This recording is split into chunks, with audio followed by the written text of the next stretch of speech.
the war of Speaker for the Lok Sabha is on as the candidates from the ruling party and the opposition have filed their nominations today. Om Birla from the NDA filed his nomination from the ruling alliance, and K. Suresh from the India bloc has filed his nomination from the opposition. Several thoughts from the ruling party and opposition have come out post the nominations. The NDA candidate Om Birla's paper was signed by all NDA leaders, while K. Suresh received the signatures by leaders of the Congress, Shiv Sena, DMK and others. But TMC, interestingly, did not sign the nomination as yet, as they are waiting for a nod by Mamata Banerjee.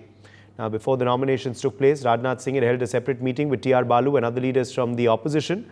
T.R. Balu had agreed to sign the nomination papers, but when K.C. Venugopal arrived, he put a condition that the government must promise the Deputy Speaker's post to the opposition.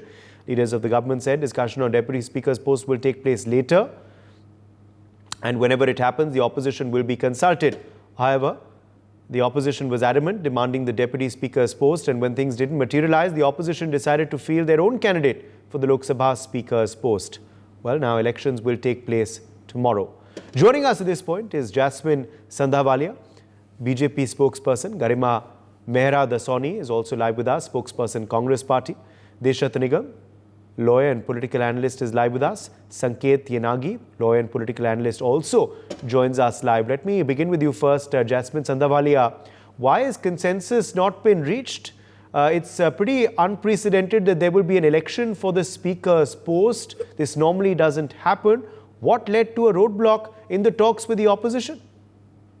You know, it is indeed very sad that, and it is unprecedented that elections are going to be held after decades for the Speaker's post. Consensus could not be held, could not come together because the Congress or the India bloc is towing a very cantankerous line towards playing a constructive opposition's role. Mr. Rajnath Singh has repeatedly reached out thrice to the Congress and has spoken to Mr. Kharge, but they were insistent, and nowhere has Mr. Rajnath Singh said that the deputy speakership's position will not go to the opposition. It is like being invited to a party and you ask your host that what are you going to serve us? So it's very unfortunate that this has happened, and it should not have happened. And we all do realize that they do not have the requisite numbers also to win this election.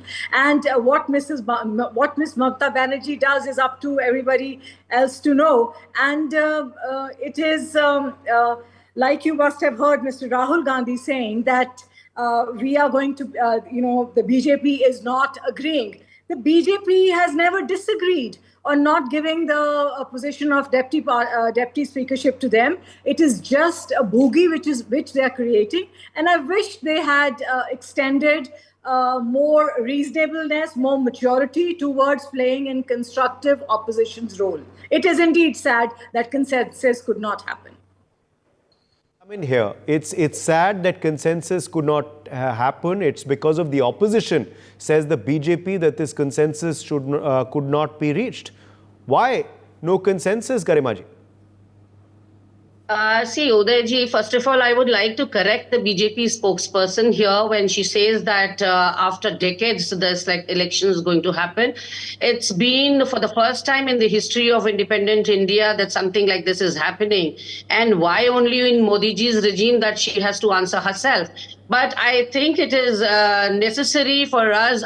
We are being forced to, go for the elections because you cannot keep the opposition hanging like this. We also heard that Rajnath Singh ji called up our president, Mr. Kharge, and spoke to him about the support being given to the speaker's post.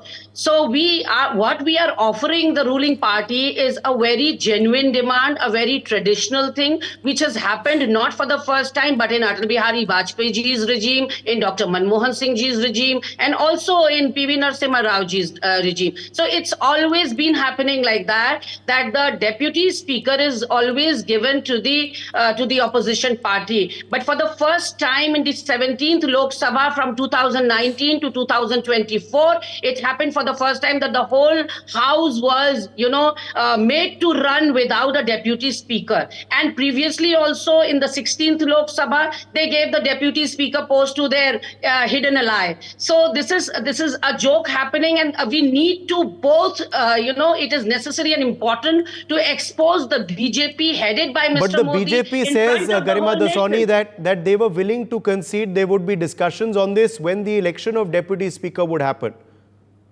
No, see, what am I saying? I'm saying that you can't keep the opposition hanging. We are has just to be making, selected first. The speaker has to be selected first. Nowhere that's fine. That's fine, ma'am. That's fine. That's fine. But Kodi Konil Suresh ji is the most senior, most parliamentarian, also a Dalit. But you didn't choose him for the bottom speaker also. So we know that you always are in a habit of backstabbing people. So we don't trust you. And Don't carry that bias. Please don't hackle me. I didn't speak in between. Please don't hackle like this. Uday ji, let me tell you, ours is a parliamentary democracy, and we all need to respect it. It runs with, faith and trust, and it is not to be seen or touched. It is to be demonstrated by the ruling party. It is something which is, evident from their deeds. But in the, their history is not that rosy. So that is why I think the opposition is not trusting the ruling party this time. And let me tell you again, let me emphasize again that we are forced to go for the elections.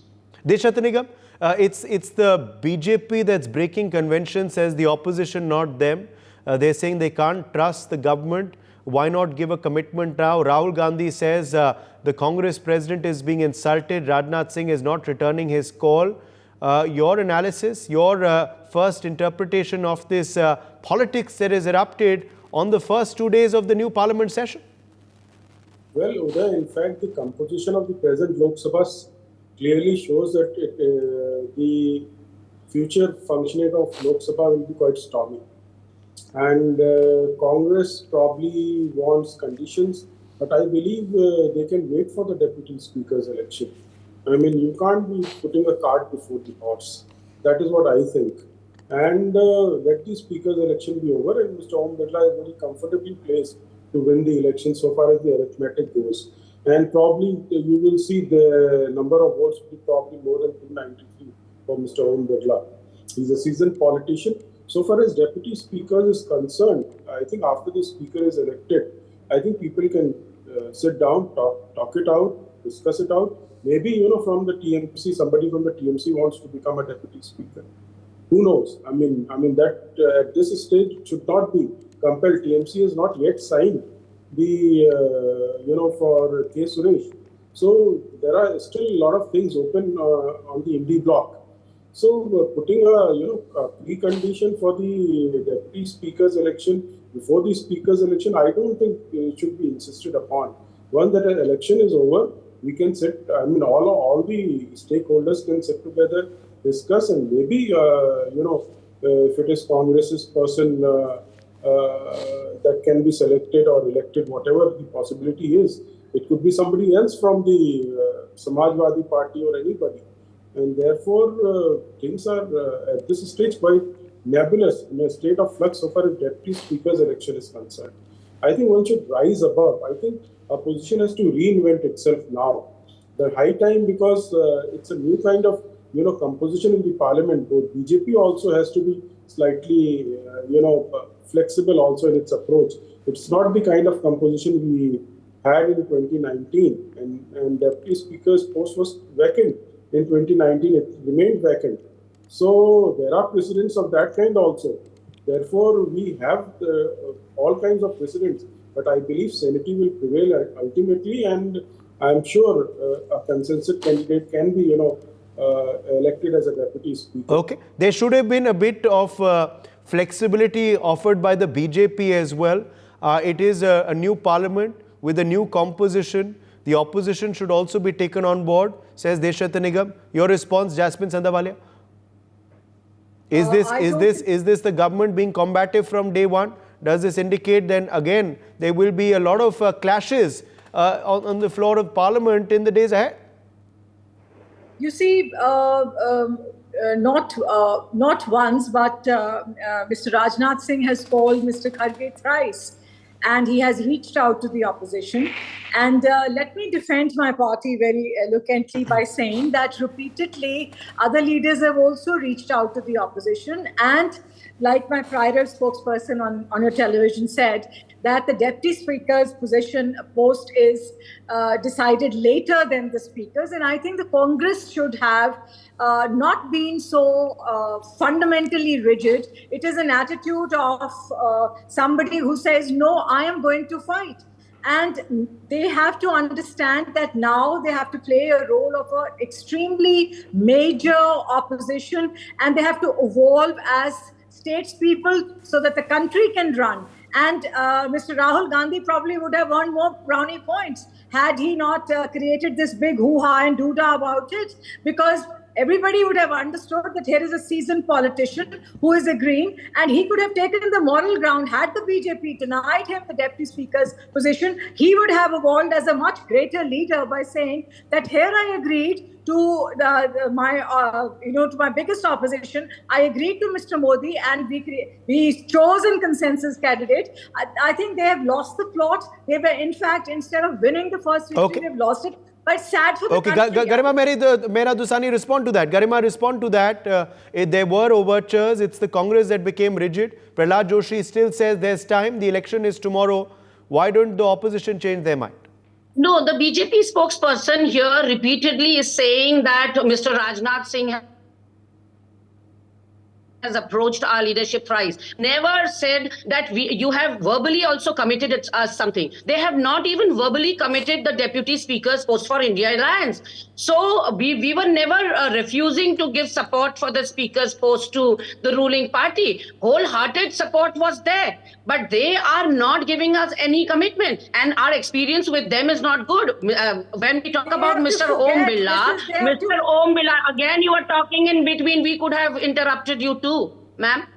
So Mr. Om Birla is the same person who suspended 100 opposition MPs in one go, who just switched of the mics of the opposition parliamentarians, and who showed his own face out of 14 minutes. Rahul Gandhi's speech, 11 minutes was Om Birla's face showing on the television. So Om Birla is quite a close person. We understand why he has been made the candidate, but we never refused support for the speaker's post to the ruling party. I'm again making myself very clear. Okay, Sanket Yenagi, come in here. No commitment. A deadlock on day 2 of the new parliament session. What does this really convey for the days ahead? Who showed less flexibility, in your opinion, the ruling government or the opposition? First of all, both must be responsible, and both should behave responsibly. So Article 93 of the Constitution of India talks about the Speaker and then the Deputy Speaker of the House of the People. That's the Lok Sabha. The House of the People shall, as soon as maybe, choose 2 members of the House to be the respectively as Speaker and the Deputy Speaker. So for the first time in 17th parliamentary session, or the parliamentary democracy, which for the first time we have seen, there was no appointment of the Deputy Speaker. The matter went up to the Supreme Court in a public interest litigation, and observation was made also by the Supreme Court as to why the Deputy Speaker was not appointed. So you see, the Deputy Speaker, the relevance of the post is to conduct democratically or to behave democratically, to take everyone into confidence, and the power should not be concentrated only on one single person. The purpose of Deputy Speaker or appointment or nomination of a Deputy Speaker is to see that everyone should get a chance, or everyone should be taken into confidence. Sometimes the opposition leaders, who are tall leaders, in fact, I'm not saying for a moment that just because they're opposition leaders, there cannot be any nomination as such. It all depends on the facts and circumstances, their knowledge, their skill, their statesmanship as to how they would become eligible. But the convention has been diverted, and the post remained vacant in the previous Lok Sabha. And this is not a good symbol in a democracy. That's what we can say. And the opposition should also have its say, should have a certain control, should have its representation. In my opinion, the way the government conducted previously, and now also having failed to take the opposition into confidence for appointment of the Deputy Speaker, is not something acceptable in a democracy. Yes, please. Okay. Let me, take that back across now to Deshat Nigam. Deshat Nigam, why do you believe Om Birla's name has been proposed by the NDA once again? Interestingly, Garima making the point there that Om Birla is someone who has suspended over 100 MPs earlier in the last session of Parliament. She also says he's not been fair to their leader Rahul Gandhi. Do you believe that there is an opposition to the name of Om Birla? Is that what explains the fact that they want an election? And why has the government opted for Om Birla, a repeat candidate once again? What explains that in your interpretation and your analysis, Mr. Nigam? See, Om Birla is an experienced person now, and he has been conducting the Lok Sabha in the last 5 years and very well conducted, never getting angry and politely asking people to do it and handle it. There is a decorum in the parliament, and we have seen the decorum going down the drain in the last 5 years. And walking out on the spur of the moment, throwing papers at the speaker's chair, and jumping into the well and disrupting the proceedings and not participating in the discussion of the bills, walking out had become a norm. When you walk out of the parliament, you make things very easy for the ruling party. What happens? The majority mark comes down, and the process of passing a bill is majority of the people, members present and voting.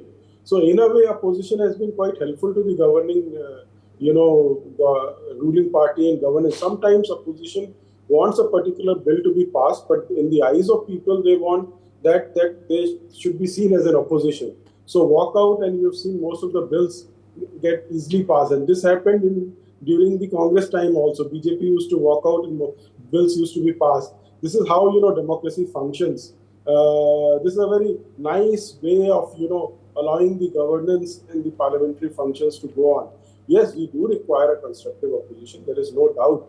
The inputs from the opposition must always come, because nobody can say a particular bill when it is drafted, it's a perfect bill. So when the other side's view also come up, they are incorporated, various views are taken, and then the bill is passed. That is the ideal situation. But if it doesn't, then what is to be done? The bill has to be passed, because governance cannot stop. Bills only come because there is a demand from the people through their elected representatives. And that is where the system is taking place. And believe me, it's going to be a very stormy session because of the composition. And Om Birla is quite deft at handling it. And he's assured of winning, because the arithmetic is like that in the present Lok Sabha. So whether you oppose it for the sake of opposition, because they know Mr. Om Birla will be elected. So oppose it, show it in the eyes of people. There is a cutthroat competition within the Lok Sabha. But ultimately, whoever is elected the speaker, which I believe Mr. Om Birla will be, he will have to conduct it in a manner being impartial. Number of people have been suspended in the past because of the unruly scenes that were going on. Because, see, I think there is some kind of deficiency in training of the MPs. It has to be across all political parties. Yes, Sanket. Sanket also coming in. Insofar as the nomination of Mr. Om Birla is concerned, I have a point to make. First of all, the conduct and the manner in which Mr. Om Birla has conducted the proceedings before the parliament in the previous term is questionable, and there has been a public criticism, not just from the opposition line or the opposition side. The several media houses, not just Indian but also foreign, which have not been influenced by the government, and the independent authorities, independent people who are no way connected to any political parties, and not only that, but also certain sections of the society has criticized the conduct in which the house was conducted. And in my opinion, since there is a questionable integrity and there is a questionable conduct involved insofar as Mr. Om Birla, and especially when there is an allegation of bias having been shown towards the government or the party in power or the party for which he belonged to, then the government should have opted for someone else to maintain the dignity. Okay, was it continuity? Was it continuity, or what was the reason, Jasmine, behind Om Birla's nomination? Because we've seen, of course, a lot of Modi 2.0 government ministers are there, and Modi 3.0 as well. The message of continuity coming out, is that why you opted for the speaker in Mr. Birla again for this third term of Prime Minister Modi? Sanket Yanagi says he's questioning the choice. He's upset with it. Well, he's welcome to be upset with it. He has his own point, and we have our own point. Mr. Om Birla is a very seasoned politician. He's a long-standing MP, and he has been conducting the House for the last 5 years in a very mature manner. And if the MPs are going to misbehave or the conduct of the MPs is going to go down in the House, he has every right to ask them to leave. So to say that he cannot, he was only exercising his duties. When you hold him responsible, it can be 100 MPs and it can be 200 MPs. If somebody misbehaves and does not follow the decorum of the House, then that person or that MP is going to be asked to behave himself or be given the notice. So Mr. Birla, we think, is a very seasoned person, and he has held himself with great grit and great maturity. And we have full faith that he is the right man for the right job.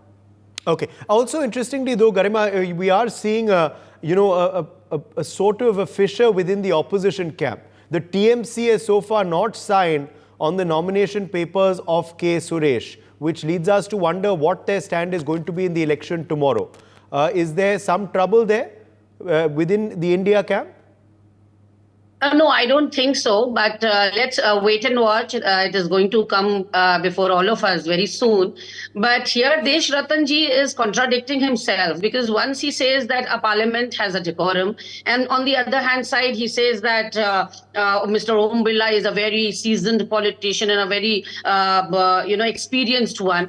And he also makes a point that in the last 5 years, we have seen the decorum going down. We have seen the parliament, the proceedings deteriorating. So you're contradicting your own self there, that how Om Birla is an experienced one or a decent conduct of proceedings were happening in the parliament. But ma'am, this is for the first time, let me tell you again, in the history of Free India, that 100 parliamentarians were suspended. And it was very, very easy to pass the bills then. As Desh Ratanji said, that, when the opposition walks away, it is very easy for the ruling party to pass the bills. So probably it was made to do so. And every citizen of India, when he saw Om Birla conducting the House, it used to seem as a puppet in the hands of the government. Deshandagam, your quick response to Garima Mehra. Also, how do you view this, fissure within the opposition, with the TMC so far not appearing on board on that decision of K. Suresh being the opposition's choice? Do we expect tomorrow perhaps certain walkouts, certain cross-voting? Is tomorrow's speaker election going to be interesting on that front as well? I think Uday, I already hinted that probably Mr. Birla will get more votes than the strength of the NDA, and that I already hinted. But let me tell you, when I talk of decorum, it was the opposition being very unruly in the parliament. It was not Om Birla. And to call Om Birla... Udayji, here I would like to come. May I? Yes. Please, let me finish. So, to call Om Birla a puppet is unparliamentary. It is not acceptable to the general people. This is highly unparliamentary to call an ex-speaker as a puppet in the hands of the government. And he will be, in all probability, he'll be elected as a speaker. Yes, Garima. I think these statements should be... Yeah, Udayji, I think Sanketji had a point there when he said that the parliamentarians have to have the trust and faith factor on the speaker. And that is what Om Birla ji has lost. He has lost the faith of the nation as a whole, and also the newly elected parliamentarians. That is why probably we are forced to go into elections this time, because had it been some other seasoned leader or better candidate than Om Birla, maybe we would have pondered. Uday, I think the Congress spokesperson has admitted that they do not want Mr. Om Birla, and they were not going to be willing on consensus. She has absolutely built a case. No, I believe. 100 MPs. No, I believe that the Prime Minister and whole of BJP is allergic to the word consensus and the speaker is there to cooperation. You people, federal. Uday, yes, at the end of the day, at the end of the day, a flip-flop is being made by you, Garima. A flip-flop is being made by you, where on one hand you're saying, you were willing to concede to back the speaker, even if it was Om Birla. If the deputy speaker was given to you, and now you're saying if there was a better candidate, perhaps you would have supported it. So that's a flip-flop that you're making in your stand. Deshratnika, yes. Consensus, people don't believe in cooperation and comprehension. The very fact that the Congress is Mr. Deshratan, it seems that he expects everything out of opposition. He has to understand that it is the onus of the ruling party. It is the onus of the ruling party to take everybody along with them. It is the onus of the ruling party, but your expectations with the opposition is too large and too big, Deshratanji, and always you find problems or faults with the opposition party only. And when you say that Mr. Om Birla has conducted the House wonderfully, I am sorry. The nation doesn't agree with you there. We are not on a school ground bullying each other. No, you are contradicting your own statement. You only in your statement said that the decorum of the House has gone down in the last 5 years. Then who was the speaker? You have to understand who was the speaker. If the proceedings have gone down, if the proceedings were deteriorated, who was heading it? बहुत हो गया की बात नहीं, आप खुद अपने आप को कॉन्ट्राडिक्ट कर रहे हैं. बहुत हो गया नहीं, आपका बहुत हो गया. चरण चुंबक एक लिमिट तक बनिए आप. बिकॉज आपकी जितनी अपेक्षा आप सुन लीजिए, आप सुनने का मादा होना चाहिए. आशाएं हैं वो सारी ऑपोजिशन, सारी विपक्षी दल से है. बड़ा दिल प्राइम मिनिस्टर को दिखाना चाहिए. राजनाथ सिंह जी फोन करते हैं. चलिए अब हम पर्सनल हो रहे हैं. अब हम पर्सनल हो रहे हैं. Let's leave it at that. Clearly, of course, the war of words is still on between the government and opposition. We are going to wait and watch how this election of the speaker now pans out. It's all but certain now that there is going to be a contest for the post. For more such videos, subscribe to the NewsX YouTube channel, hit the bell icon.